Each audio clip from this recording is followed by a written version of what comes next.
भवतु सहनौ भुनक्तु सह वीर्यं करवावहै तेजस्विनावधीतमस्तु मा विद्विषावहै।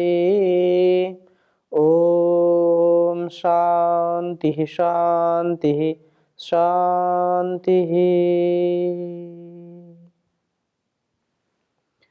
वैदिक जीवन पद्धति की इस कक्षा में आप सबका हार्दिक स्वागत है, अभिनंदन है। वेदो अखिलो धर्म मूलम, वेद सब सत्य विद्याओं का पुस्तक है। वेद का पढ़ना, पढ़ाना, सुनना, सुनाना तथा मनसा वाचा कर्मणा अपने व्यवहार में लाना, ये हम सभी का, श्रेष्ठ जनों का, आर्यों का परम कर्तव्य है।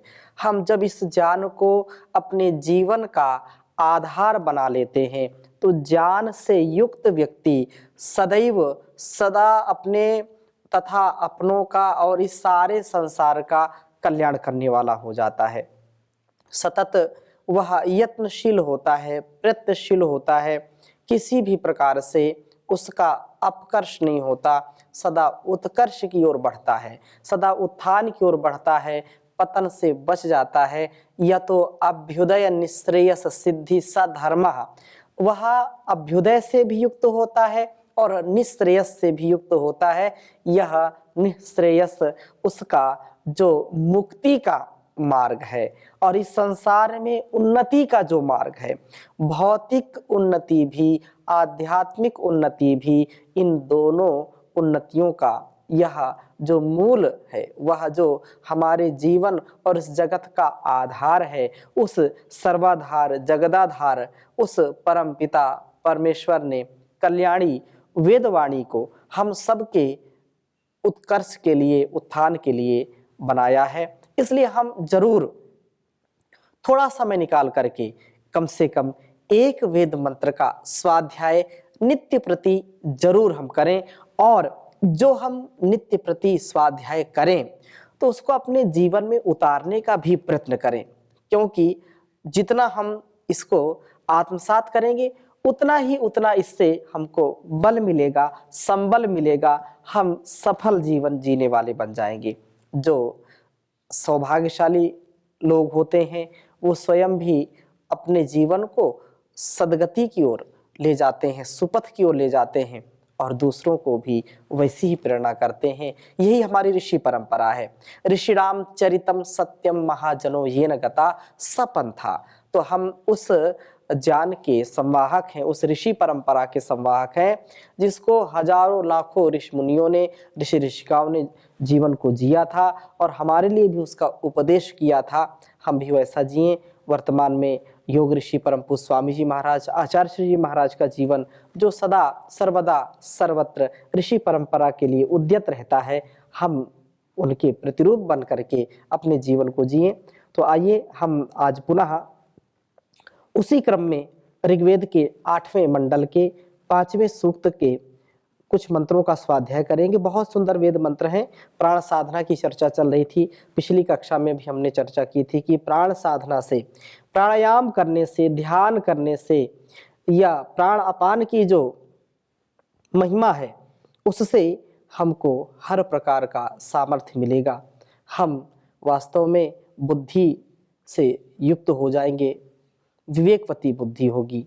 हम प्रभु की प्रेरणा को सुनेंगे, मन पवित्र हो जाएगा और संपदाओं की प्राप्ति होगी तथा इंद्रियों पर नियंत्रण रहेगा, इंद्रियां हमारी सबल रहेंगी, संतानें भी, शिष्य भी बहुत ही यशस्वी होंगे, तेजस्वी होंगे जो प्राण साधना करेगा, और हमारी ज्ञान इंद्रियां, कर्म इंद्रियां उत्तम होंगी, प्रभु प्रेरणा के अनुसार ये चलती रहेंगी, ऐसा सामर्थ्य मिल जाएगा।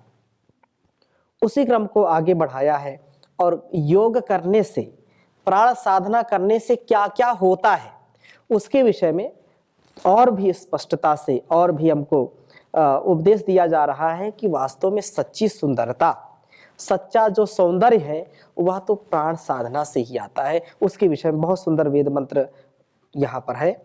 ऋग्वेद के 8वें मंडल के 5वें सूक्त का 11वां मंत्र आपके समक्ष रख रहा हूं मैं। ओम वावृधाना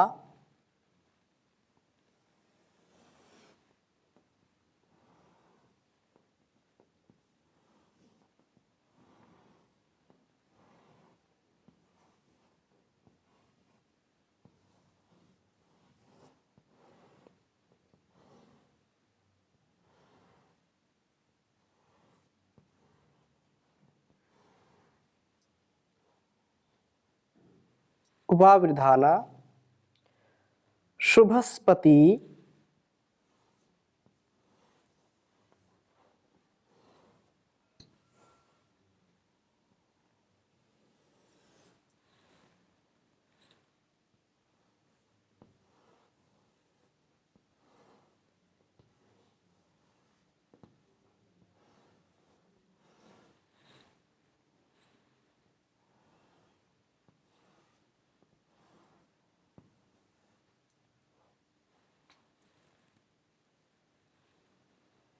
दसरा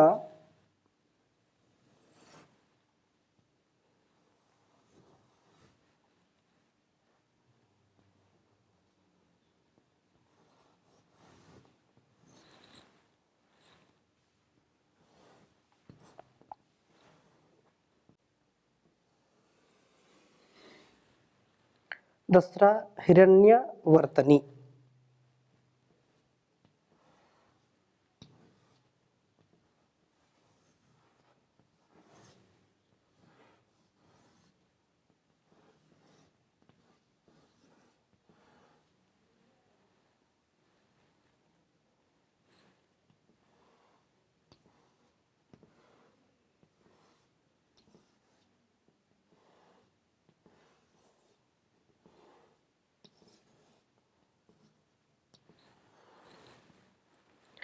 पिबतम सौम्यम मधु।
ऋग्वेद के 8वें मंडल के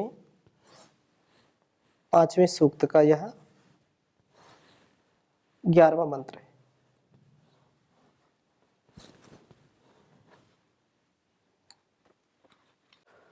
ओम वावृधाना शुभस्पति दस्रा हिरण्यवर्तनी पिबतम सौम्यम मधु। ओम वावृधाना शुभस्पति दस्रा हिरण्यवर्तनी पिबतम सौम्यम मधु। बहुत ही सुंदर वेद मंत्र है। प्राण साधना से अंदर का बाहर का सौंदर्य हमको प्राप्त होता है।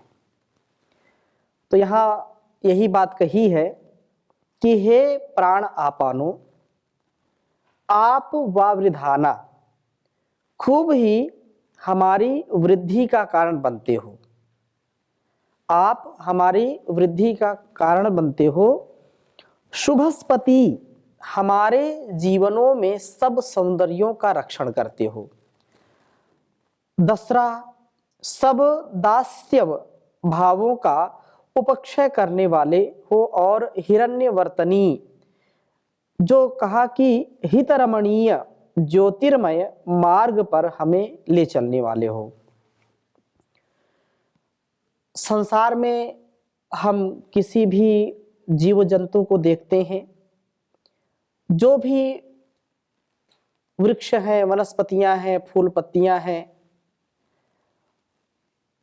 सबके अंदर प्रभु ने कुछ ना कुछ सौंदर्य डाला हुआ है और उस सौंदर्य से वो संपूर्ण धरा को, संपूर्ण इस समष्टि को वह सुंदर बना रहे हैं।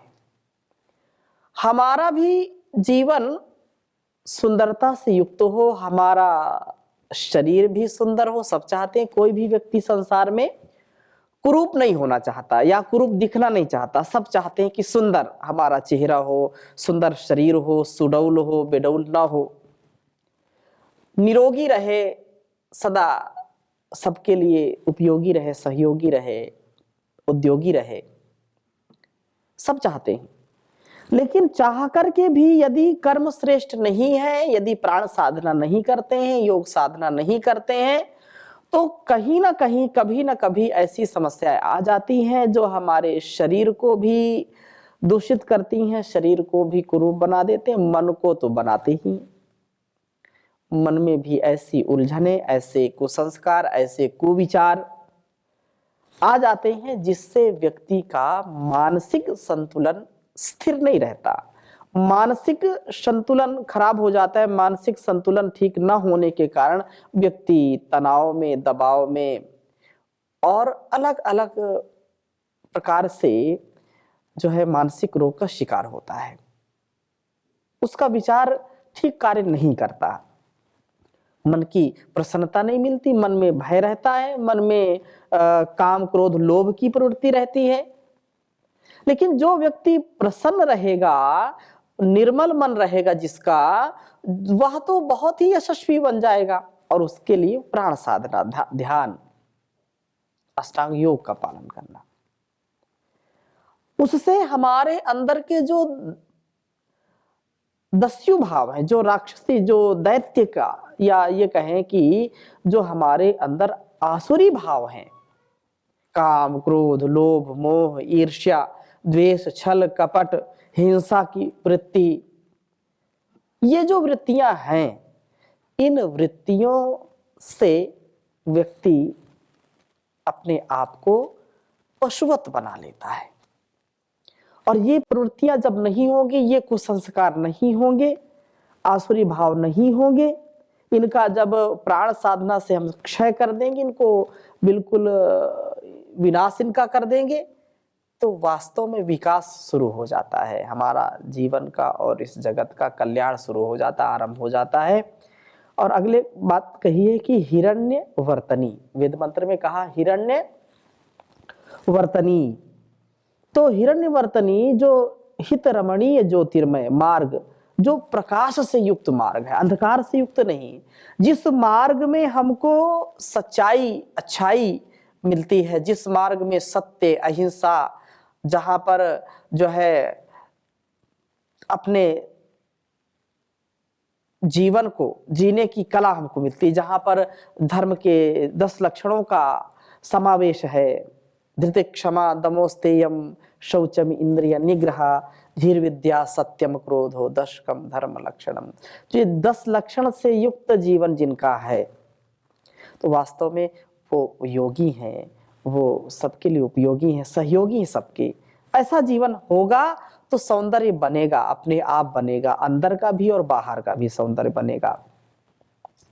तो अपने सौम्यम मधु, इस सोम रूप सारभूत वस्तु का पीबतम, पान करो। जब व्यक्ति ब्रह्मचर्य का पालन करेगा, योगमय जीवन रहेगा, तो वास्तव में वह सोमपाई हो जाता है, वह सोमपा हो जाता है, मधु का जो है पान करने वाला हो जाता है। सौम्यम मधु, इस सोम रूप सारभूत वस्तु का पान करो। यह जो अंतिम धातु है हमारे शरीर में, यह हमको तेजस्वी बनाते, तेजस से युक्त कर देती, तेजस्वी, वर्चस्वी और ओजस्वी बना देती है।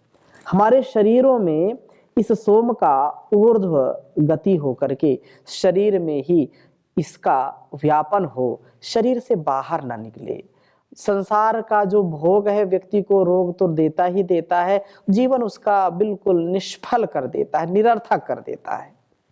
ये जो अंतिम धातु है, अंतिम जो सार है शरीर का, जब यह स्थिर हो जाता है तो व्यक्ति का व्यक्तित्व, कृतित्व, नेतृत्व असाधारण हो जाता है। वह वामन से विराट बन जाता है, वह नर से नारायण बन जाता है, मानव से महामानव बन जाता है। उसका स्वरूप बहुत ही देदीप्यमान हो जाता है। इसलिए ब्रह्मचर्य की रक्षा के लिए भी यह प्राण साधना परम आवश्यक है। आज के युवकों को, युवतियों को बहुत इसकी आवश्यकता है, क्योंकि अलग अलग प्रकार के हम नौजवानों में भी रोग देखते हैं। मानसिक रोग तो होते ही होते हैं, शारीरिक रोग भी जो असाध्य रोग होते हैं वो नौजवानी में इतने भयंकर रोग हो जाते हैं, युवतियों में अनेक प्रकार की समस्याएं हो जाती हैं, युवकों में। तो कारण क्या है? उसका कारण ये है कि भोग की वृत्ति से युक्त है, जिससे रोग से युक्त हो जाते हैं। यदि हम भोग की वृत्ति से मुक्त हो जाए तो रोग मुक्त हो जाएंगे। यत्र भोगाः तत्र रोगाः, जहां भोग है वहां रोग है। प्रभु हमको ऐसा सामर्थ्य दे कि हम इन भोग वृत्तियों में, ये क्षणिक सुख में, आज हम युवकों को देखें, युवतियों को देखें, उनके अंदर का सामर्थ्य क्षीण खोखला हो गया, शरीर कांतिहीन शरीर हो गया है, चरित्रहीनता चारों ओर आपको दिखाई पड़ेगी, जिससे वे मातृत्व को खो बैठती हैं।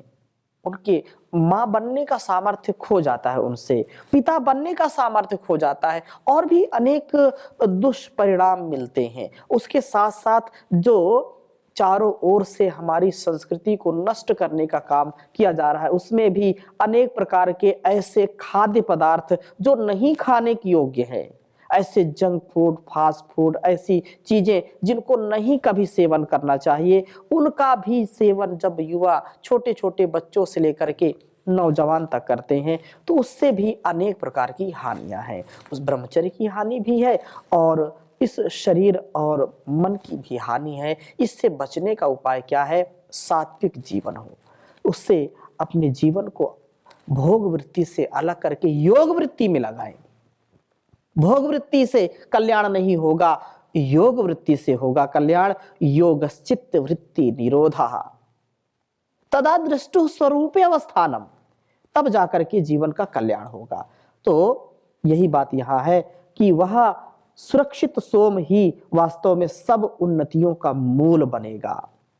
साधारण जो व्यक्ति है वो इस बात को नहीं समझ पाता है। जो अपने जीवन में अध्यात्म को अपनाएगा, इन बातों पर विश्वास रखेगा, उसको जिएगा, उसी को फल मिलेगा। ऐसा तो प्राण साधना शक्तियों का वर्धन करता है, सौंदर्य को बढ़ाता है। अब बाहर से लीपा पोती लोग करते रहते हैं, पता नहीं क्या क्या लगाते रहते हैं, दिन भर कुछ ना कुछ लगाते रहते हैं।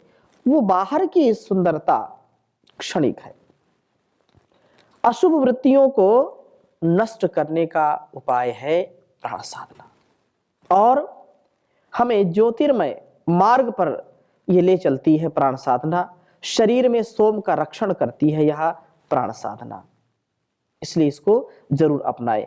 और बहुत सुंदर बात कही है 12वें मंत्र में कि ओम अस्मभ्यम वाजिनी वसु मगवद्भ्यश्च सप्रथः छर्दिर्यन्तमादाभ्यम। हे प्राणापानो, आप वाजिनी वसु शक्ति रूप धन वाले हो। आप अस्मभ्यम हमारे लिए, मघवद्भ्यः च मख सब प्रकार के मख यज्ञशील पुरुषों के लिए, सप्रथा शक्तियों के विस्तार वाले, शक्तियों के संचार वाले हैं आप। और अदाभ्य रोगों व वासनाओं से हिंसित न होने वाले, सब छर्दी अर्थात शरीर गृह को यंतम प्राप्त कराओ। प्राण साधना से शरीर की शक्तियों का विस्तार होता है और सब रोगों का नाश होता है। वासनाओं से व्यक्ति आक्रांत नहीं होता है, इसलिए इस बात को कहा है। और प्राणापान की शक्ति रूप जो है जो धन है वास्तव में वह शक्ति ही, प्राणापान ही शक्ति रूप धन को प्राप्त कराने वाले हैं। ये यज्ञशील पुरुषों में शरीर गृह को रोगों से, वासनाओं से कभी भी अभिभूत नहीं होने देते, कभी भी रोगों का आक्रमण नहीं होने देते हैं और ये जान का रक्षण भी करते हैं। इसलिए 13वें मंत्र में कहा, ओम नेषु ब्रह्म जनानाम याविष्टम तोयमागतम मोश्वन्यामुपारतम। हे प्राणापानो, या जो आप जनानाम लोगों के ब्रह्म ज्ञान को निश्चय से सो अच्छी प्रकार अविष्टम रक्षित करते हो, वे आप तोयम आगतम शीघ्रता से प्राप्त हो। ज्ञान विरोधी अन्य भावों को मत ही उपारतम हमारे समीप प्राप्त कराओ। अर्थात प्राण साधना से हमारी ज्ञान दीप्ति विकसित होती है। हम प्राण साधक बने, प्राण साधना से सभी संसार की वासनाएं क्षीण हो जाती हैं। प्राण साधना से हमारा संपूर्ण जीवन बहुत ही व्यवस्थित हो जाता है। इसलिए बहुत सुंदर बात कही है कि प्रभु से हम याचना करें कि हमको योगी बनाए। हम भगवान कृष्ण भी कहते हैं तस्मात् योगी भव अर्जुना, हे अर्जुन तुम योगी बनो। योगी व्यक्ति ही वास्तव में अपने जीवन और इस जगत का कल्याण कर सकता है। प्रभु से याचना करेंगे, हमारी वह याचना, वो हमारी कामना, वो हमारी भावना, वो हमारी वंदना, वो हमारा स्तुत्य भाव जरूर स्वीकार करेगा। इसलिए कहा कि तेरे दर पे प्रभु जी हम आन खड़े, तुम ही रक्षक हो दुनिया में सबसे बड़े। तेरे दर पे प्रभु जी हम आन खड़े, तुम ही रक्षक हो दुनिया में सबसे बड़े। सारे जग का पिता और माता है तू, लेने वाले सभी एक ही दाता है तू। कारीगर आदमी देवे सर को झुका, अपनी कारीगरी जब दिखाता है तू। अपनी कारीगरी जब दिखाता है तू। तेरे दर पे प्रभु जी हम आन खड़े, तुम ही रक्षक हो दुनिया में सबसे बड़े। तेरी रहमत का कोई ठिकाना नहीं, भेद तेरा किसी ने भी जाना नहीं। तेरी रहमत का कोई ठिकाना नहीं, तेरे भेद को किसी ने भी जाना नहीं। तेरी ताकत के बराबर कोई नहीं, कौन है जो तुझे जिसने माना नहीं। तेरे दर पे प्रभु जी हैं हम आन खड़े, तुम ही रक्षक हो दुनिया में सबसे बड़े। अपने गम की कहानी सुनाए कहाँ, छोड़ कर तेरा दर और जाएं कहाँ। अपने गम की कहानी सुनाए कहाँ, छोड़ कर तेरा दर और जाएं कहाँ। अपने चरणों में हमको जगह दीजिए और जग में ठिकाना बसाएं कहाँ। तेरे दर पे प्रभु जी हम आन खड़े, तुम ही रक्षक हो दुनिया में सबसे बड़े। यूं तो दुनिया में कितने सिकंदर हुए, तेज बल जान के जो समंदर हुए। यूं तो दुनिया में कितने सिकंदर हुए, तेज बल जान के जो समंदर हुए। एक से एक बढ़ कर के हुए, पर सभी तेरी सीमा के अंदर हुए। हम तुम्हारे पथिक हैं तुम्हारे प्रभु, और तुम ही हमारे सहारे प्रभु। हम तुम्ही को सदा प्यार करते रहें, बस यही एक विनती है प्यारे प्रभु। तेरे दर पे प्रभु जी हम आन खड़े, तुम ही रक्षक हो दुनिया में सबसे बड़े। तुम ही रक्षक हो दुनिया में सबसे बड़े। ओम शांति शांति शांति।